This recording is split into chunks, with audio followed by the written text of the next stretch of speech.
ปิโป้โอ้จะมารออันบุกบไปซื้อฉันแล้วมื้อนี้เนาะโดยเพราะว่าเมย์อยู่เฮือนก็คือแล้วเริ่มมื้อนี้เนาะโดยพี่น้องแล้วเลยตั้งบุกบอยู่หั่นเนาะเพราะว่าเขาเห็นเอ้าเขายังมาทันเจาะเนาะเดี๋ยวเพิ่นเจาะน้ำหลังเพิ่นเทพื้นก่อนก็ได้เพิ่นต้องเทขึ้นพี่ได้เทขึ้นพี่แล้วก็เจาะนี้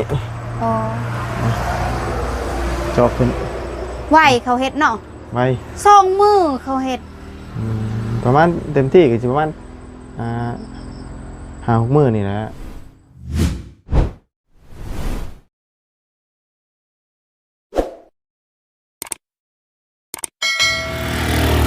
เอาพี่น้องเนาะเป็นจังไดกลับมาเบิดแล้วบ่พี่น้องเนาะสบายดีตู้สบายดีเนาะได้สร้างเพิ่นกลับเบิดแล้วบ่โอ้เนาะไปอันนั้นนำเขาให้ติเอาพี่น้องเอ้ยมาเบิ่งก่อนบาดเป็นจังไดมือเตกบ่ทั้งน่ะนำเขาให้ฮะเป็นจังไดสบายดีเนาะเมื่อยบ่หน้าแดงอีกแล้วเนาะเจ็บหัวนำเป็นไงคือเจ็บหัวมันฮ้อนแห้งบ่ฮ้อนละกาชื่อหรือแม่ไปสอนเอ้ามีเราไปสอนปลาโดยเอาเราไปซักเขาให้ไว้อ่ะบ่เราอยู่เฮือนให้เบิ่งสร้างแต่ว่าเราบ่มีอาหารกินก็เลยไปหาปลาโดยโอ้เราคือมารแท้ปลาดุกกับแม่นโดยแม่นมันเลยเราไปเอาในไหนคือมารแท้โบเราซ่อนหนึ่งสวิงสอนคือได้ 3-4 ตัวพุ่นนะเราซ่อนปลาดุกโดยปลาดุกปลาอย่างปลาซิวอยู่บ้านอื่นแม่นบ่เสียบปรองโดยตะบองด้วยปรองโดยบ่แม่นเสียบปลาซิวตะบองด้วยปรองดาวปรองด้วยเห็นไหมจ๊ะเนาะเอ้ยไหนบ่แม่นติบองโอ้ยเอ้าปลาซิวนี่ตะบองด้วยแกอยู่สิตึกปรองโอ้เปลืองกันนั่นผ้าเปลืองนี่ป่ะเอ้าแม่นแล้วปลาเรากระมานปลานี่เนาะโดยเช็ลงไหมเช็เบิ้งเนาะโอ้เราไปแต่เช้าคุณบ่โดยแล้วน้องไปให้เราก็ไปคือกันเลยบ่ได้ทั้งปลาซิวทั้งปลาดุกเนาะมานอีสวิงเนาะสวิงนี่นะอันนี้นะสอนปลาดุกนะโดยอันนี้แหละสอนน้ำห้วยเราไปเอาในนี้เนาะเราก็ตั้งแบบนี้แล้วเราก็ตั้งในซะเอาบ่บ่ได้ซะไม่ได้ซะอันนั้นตั้งไว้ก็แบบว่ากองไม้แบบว่ามันกองอยู่ในน้ำเห็นน้ำเอาไปแล้วก็กองบนเดียวนะก็ซ่อนเท่านั้นแหละเป็นจุ่มหาวนเอาตามอันปลามันอยู่ในกองไม้โดย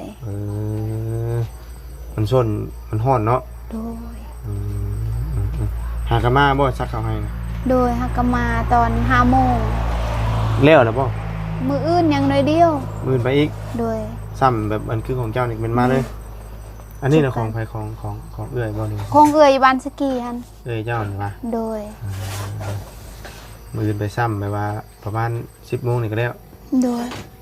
10 โมง 9 โมงคันว่าไปแต่เช้าแต่ว่ามื้ออื่นก็ยังข่าวเวียกต้องไปแล่นไปซื้อไก่พอเขาสิอันนั้นเขาเสียออกอันนี้ประตูโดยเพราะว่าอันนี้ประตูตัวนี้มันบ่ถึกเด้ก็เลยประตูอยู่ตารางนี่สิใส่ตัวนี้ใส่ห้องน้ำสิมั่งตัวไหนเด่นมั่งตัวนี้แหละมันบ่ถึกแบบมันบ่ถึกเด้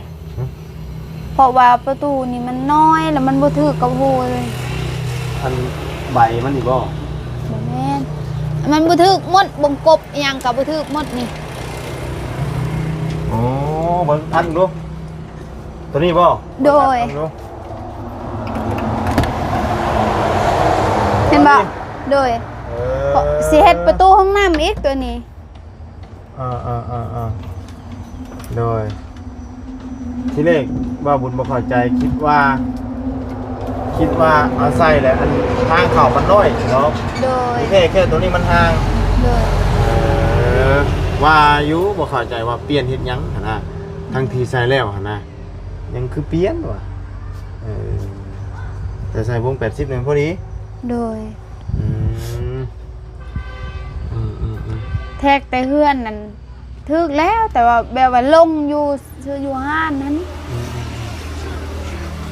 เพราะว่ามันมี3ห้านเด้ห้านละหนึ่งห้านละหนึ่งก็เลยลง มันห่าง โดย ที่แรกบ่เข้าใจคิดว่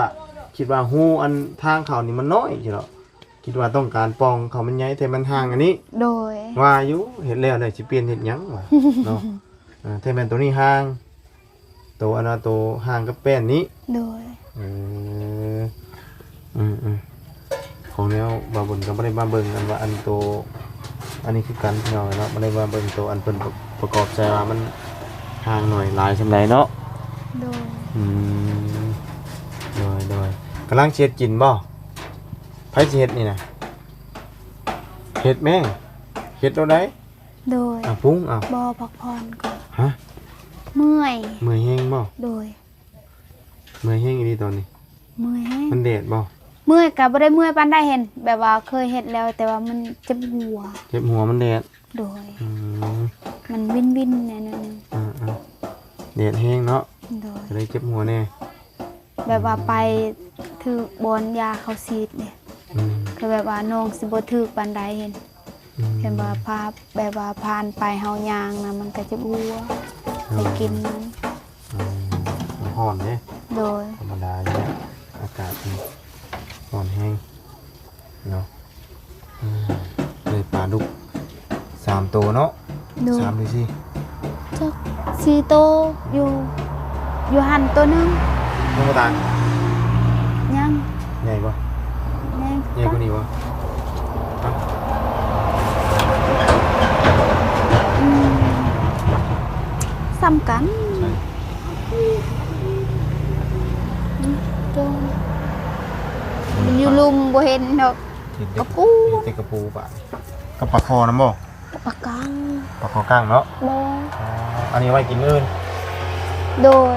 อันนี้ก็บ่หมดดอก มันเบิดเนาะนี่ไง โดย เฉพาะกินแต่ปลาดุกนี่ก็ยังพอแห้งแล้วนี่ ตัวหนึงนี่ก็บ่หมด ปนนี่โอ้ยปนแซ่บเลย โดย ปลาซิวนี่มุกใส่ผักอีตูหอมแซ่บเราก็สอนในลายนี่เนาะมีตู้มีมานเนาะ กินบ่กินน้ำกันบ่ กินนี่เลยยังไม่ได้มุกอยู่ แค่ว่าอ้ายกินน้องก็สิเฮ็ดกิน จะได้กินตอนไหน10 โมงแรงจะได้กินมื้อนี่ บ่ฮอดดอก เดี๋ยวนี้6 โมงเนาะ น้อย 6 โมง 7 โมงมันก็สุกแล้ว 6 โมงปลายเนาะ โดย มื้อนี้น่ะบ่มีไผอยู่เลยพี่น้องเนาะเรือนหลังใดก็ได้หาไผก็บ่เห็น อ๋อเขาจะดีไปไส อยู่แต่ว่าสร้างเพิ่นก็บ่ได้มาแน่ โดย บ่มี สร้างข้าวเวียกเนาะ มีไผมาเลยเนาะ เอ้ยโอ้ยยอ เอาเห็นตัวไหนเอาเดี๋ยวมันสิคำสิมืดแม่ไปหาของอยู่ของกิน ลูกไปทำข้าวให้มื้อนี้เนาะ โดยให้เราอยู่เพื่อนแต่เราอยู่บ่ไหว เราบ่อยากอยู่ โดยเราบ่มีงานกินแล้วเอา ไปเนาะไปก็ได้เกเราดีแล้วล่ะ โดย เนาะคือว่าได้ดีปลาตัวบักใหญ่ได้ฮอดปลาดุกพวกขนาดสอนเอาได้นี่เนาะทำตึกเฮจักกี่ซ้ำได้ตึกเฮงได้กว่านี้ได้นี่เอาหัวมันออกบ่บ่เอาหัวออกบ่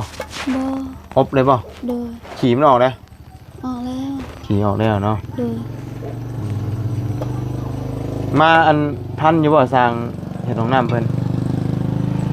มื้อนี้บ่บ่แล้วเมื่อก่อนดิ เดี๋ยวก่อน โดย บ่ทันจำเนาะ โดย จักเพิ่นเฮ็ดฮอดสายแล้วบ่พอแล้วบ่ ก็แล้วแต่ว่าเบื้องที่เขาใส่ประตูนั่น ยัง ยัง ยัง เพราะว่า บ่พอเลย เขาสิทาใส่ตัวนี้ อืม แต่ว่าแม่บ่อยู่เฮือนแล้วแถมแบบว่ายังบ่ได้จำเฮ็ดอิหยังเห็นบอกพี่ในเฮือนเดี๋ยวแบบว่าเฮาสิซ่อมแซมเฮือนเนาะ เอาแล้วตอนมั่งโตอันนี้นะบ่ได้จำบ่จ้ะ จำแล้วแต่ว่ามันดนเดี๋ยวก็ต้องจำอีกเด้ จำมาอีก โดย เออคำบ่จำมันสิเป็นจังได๋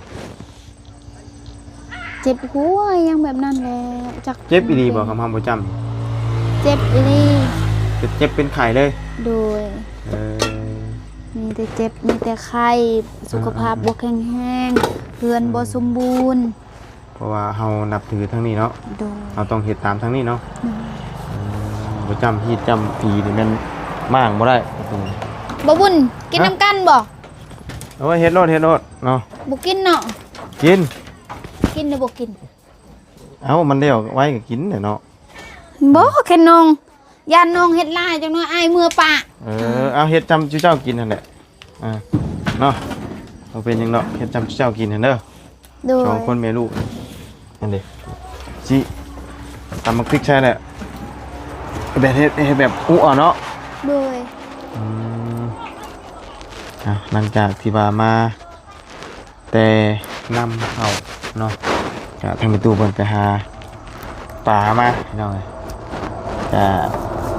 ลูกมาก็เฮ็ดอยู่เฮ็ดกินมาเลยเนาะเพราะว่า ตอนเว้นเป็นตู้ก็บ่ได้อยู่ไปหาปูหาปลาจนค่ำแล้วกันเนาะ โดย มีแต่ว่าปูเป็นเห็ดของน้ำท่านเห็ดอยู่อันนี้เนาะอยู่สองคนกินยังก็สบายพี่น้องเลยเนาะอยู่สองคนเนาะสะดวกสบาย บ่ได้สบายดอก เป็นนี่ไง เงา มันเงาแบบไหน โดย เงาแบบไหน ก็เงาแบบว่าคนบ่หลายเด้แล้วกินข้าวกะนอนพากันนอนบ่ได้เล่นน้ำกันเด้ เดี๋ยวกิน แม่ ข้าว ก็ พา เมื่อย นน ลูกก็เมื่อยกะบ่ได้พากันลบคือแบบว่ามีคนหลายคนอยู่ในเฮือนก็ม่วนเนาะแบบว่าแล้วกินคันก็ยังลมยังน้ำเด้เว้ายังดินนี่มีเด็กน้อยยังในเฮือนเนาะ อืม คือแบบว่าน้องใส่มาอยู่นี่เนี่ยแบบว่า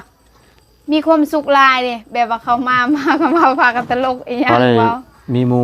แบบว่า โดย เล่นน้ำเนาะ โดย พอได้เว่าได้คุยเนาะ โดย พอได้ลมแต่ว่าชิเว่าก็เมย์หลายจักชิเว่าอย่างเนาะ โดย มัน แบ บ่ บ มี ว่า หยัง บ่แม่นหมู่เด้ มัน เนาะ เป็นหมู คือว่าเอื้อยอิหยังกะใครแน่เนาะเฮาเว้าอิหยังกะแบบว่าเฮาเล่นตามภาษาแบบว่าผู้หญิงอยู่นํกันเนาะ ชิเว่าอย่างก็ได้เนาะ โดย แต่ชิเว่าก็เมย์จักชิเว่าอย่างเนาะ โดย ไม่เห็นความเลยมันก็เงาเงาๆงอยๆเนาะ โดย อืม เห็นน้องใส่บ่ได้มาก็โทรนำแล้ว ว่า มาแน่มาเล่นน้ำเอื้อยแน่เหงา มื้อนี้เราบ่ได้มาว่า เราอยากมาอยู่แต่ว่าน้องไปสักเขาให้เด้เราก็โทรหาอยู่พอแล้วบอกว่าอันนั้นน้องไซส์สิไปหาเด้ออายบ่ได้ไปแต่ว่าคาเวียดเด้ โดย บอกว่าโดยแต่ไปบ่ได้พ่อเด้อน้องบ่ได้อยู่เฮือนเพอมาน้องอยู่บ้านสกีไปสักเขาให้เอื้อยได้ไปซอยเรา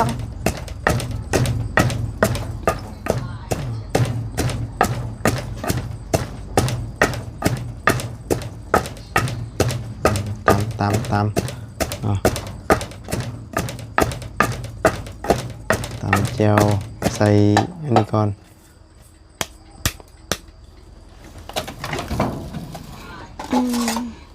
ใส่อุปลา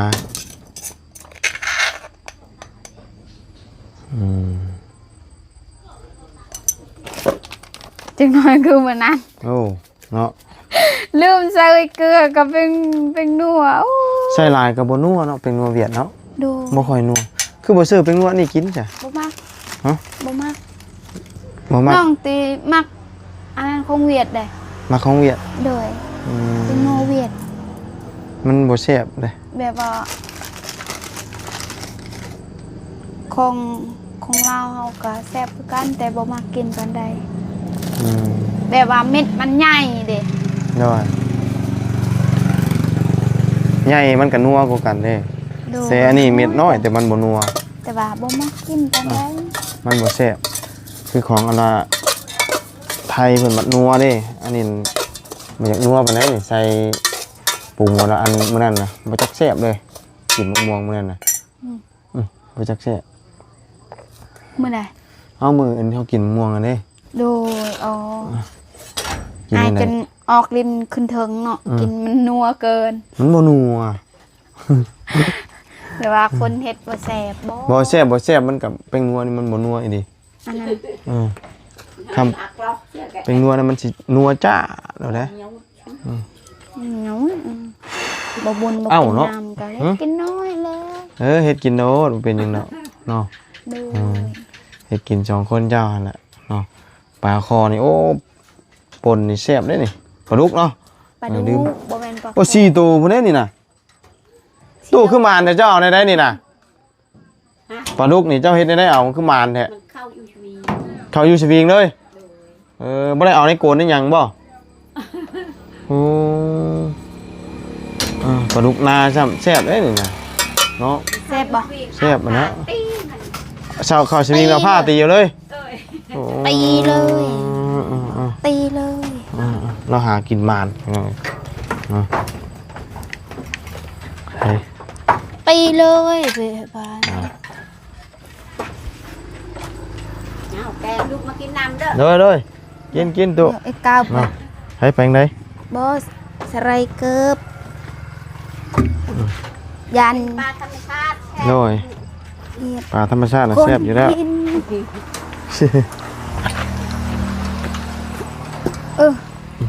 ให้ออกแล้วบ่อันนี่ ง่าย บ่ออกเลยเนาะบ่มีหน่อเลยเด้กำลังอ อ อ อก กแล้วอยู่ลมมันก็ออกแล้ว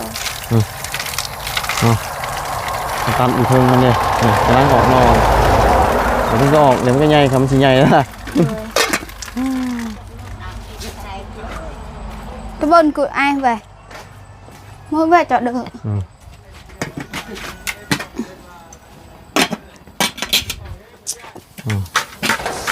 ตัวนั้นหมอยังฉันน่ะเฮ็ดกินยังฉันน่ะตัวน่ะ tôm nằm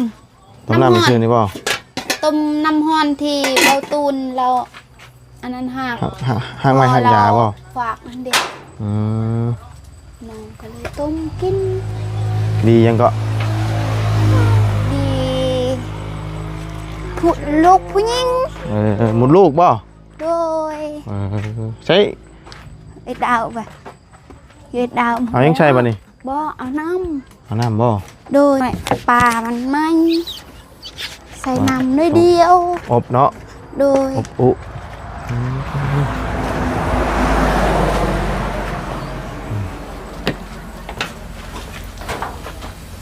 เอา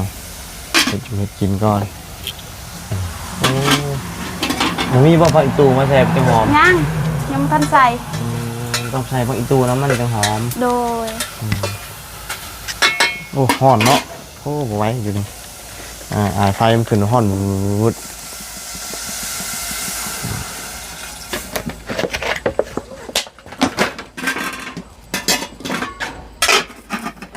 เอาผัก ผักก่อนอยู่เฮ็ดกินก่อนพี่น้องเอ้ยผักอีตูบัดนี้เอามาแข่งใช่นำบ่ เอ้ย ไม่ใช่บ่มาแข่ง บ่ได้ใส่ ใช่มาแข่งนำแน่นี่ใส่ผักหอมนำบ่ โดย นี่ผักอีตูนี่มันจะหอมนี่ นี่ ดูนะ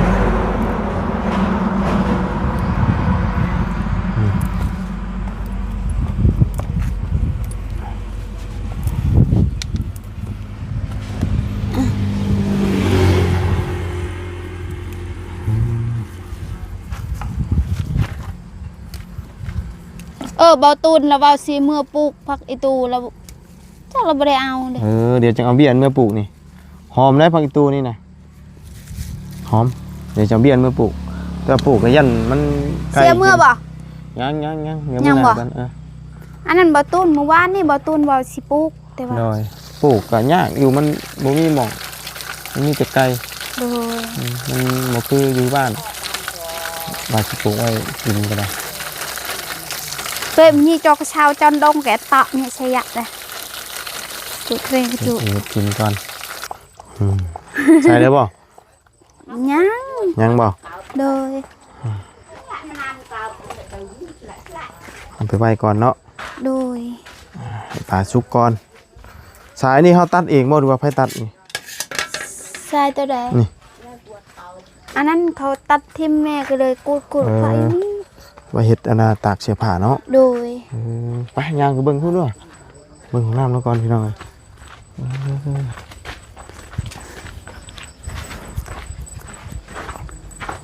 ปิโป้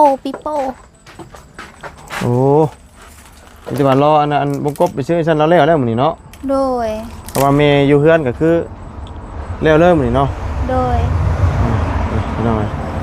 แล้วเลยตั้งบงกบอยู่หั่นเนาะ เพราะว่า เขาเห็นอ้าวเขายังมาทันเจาะเนาะ เดี๋ยวเพิ่นเจาะน้ำหลังเพิ่นเทพื้นก่อนก็ได้ อ๋อ เพิ่นต้องเทขึ้นพี่ได้เทขึ้นพี่แล้วก็เจาะนี้ อ๋อ เจาะขึ้น ไหวเขาเห็ดเนาะ ไว้ สองมือเขาเห็ด ประมาณเต็มที่ก็สิประมาณ5-6 มื้อนี่แหละเพื่อเพิ่นโบกเพื่อเพิ่นเทพื้นเพื่อเพิ่นตั้งเพื่อมุงเนาะขึ้นนี่แหละนี่โครงหางพอดีเลยเนาะแล้วเมื่อกี้มือก็แล้วแหละพอโบกอีกเลยมื้อนี้ถ้าว่าคือเรามีวงกบแล้วก็สิก่อให้แล้วเลย โดย บ่มีวง เพ ก ราะ บ ว่าอันนั้นเราทากับว่าโดนบ่เสียงแล้วว่าเมื่อกี้นี่ก็คือการโดน อืม เราทาแบบว่าบ่มีพายุเรือนเลยเราสิ มือต้องไปจ้ำเนาะ โดย จ้ำก่อนเนาะจ้ำเวลาผีก่อนบ่จ้ำบ่ได้เนาะ โดย ต้องจ้ำเป็นฮีตเป็นคลองหน่อยไปเบิ่งหมอไปให้ใหม่ได้มั้ยจ๊ะ บ่ไม่ได้ไม้ดอก แนะนำเลย โดย ตู่เราไปหาสอนปลากระมานนี่พี่น้องได้ปลาเนาะ โดย มีแต่ปลาดุก4 โตว5 โตวเนาะตู่เนาะไปจักคนก็ สี่ 4 คนมีแต่เจ้านี่บ่ได้ปลาดุกอ่ะ หมูก็ได้คือกัน หมู่ก็ได้คือกัน เลย เห็นว่าอย่ามานแต่เจ้า มันอยู่ในหูคุดมัน ขุดเอาอีกตามลงหูบ่ไก่บ่ไปสอนหน่อย ใกล้ ไก่หากะมาติ ฮอดมันเช หากะมาช่วงค่ำนี่ โอ้ย เอาคอนแสบตาบาดนี้ลุกๆกว่าเนาะมีแต่ว่าเพิ่นเฮ็ดอยู่เฮ็ดกินก่อนเนาะมื้ออื่นสร้างเพิ่นมาก็คือสิอยู่เพิ่นอยู่ติ โดย เพราะว่าเพิ่นต้องมั่งเอาประตูเนาะจำไก่เนาะ โดย บ่จำก็บ่ได้ บ่ได้ จำหีดจำคลองเนาะคือว่าแล้วอยู่พี่เฮ็ดหยังก็ต้องจำเนาะ โดย นับถือทางนี้เด้นับถือผีเนาะทำบ่จำก็บ่ได้เจ็บป่วย เจ็บป่วย ต้องจำพี่น้อยจำบ่ได้เนาะทุกอย่างต้องจำบ่ว่าสิเฮ็ดหยังก็อย่าลงปลูกข้าวนำข้าวก็ต้องจำบ่ โดย จะได้จำไปเลยเนาะทุกอย่างนะจะได้จำเฮ้ยลงหมอปลาเจ้าดูเนาะโอ้ย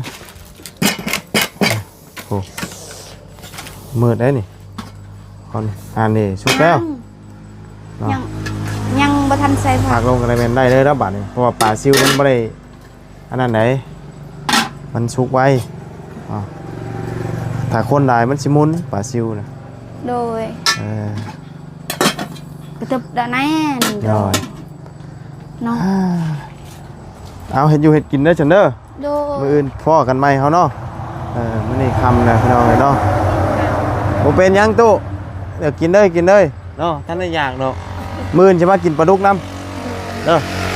แซ่บๆเด้อมื้ออื่นเด้อ โดยมื้อนก็กินไก่ กินไก่เลยเนาะต้มไก่ โดย โอ้เหม็นความจำผีเนาะ โดย เอามื้ออื่นกินต้มไก่เนาะตู้เนาะไก่จะได้ห้องน้ำเข้าอะไรละจะได้สบายเนาะปลาสายอยู่ดีมีแห้ง สบายดีเด้อ โดยมื้ออื่นพ่อกันใหม่เนาะตู้เนาะหากินมาไม่ตู้นี่เนาะปลาดุกได้4 ตัว5 ตัวโอ้ยเนาะมานี่ดีพี่น้องเอ้ยเนาะขนาดเราเฒ่าแล้วนี่ไปๆครับพี่น้องเนาะสำหรับคลิปนี้ก็ลำลาเลยเด้อ พบเจอกันใหม่ขอบคุณให้พี่น้อง FC ที่กำลังติดตามรับชมไปแล้วพี่น้องสบายดี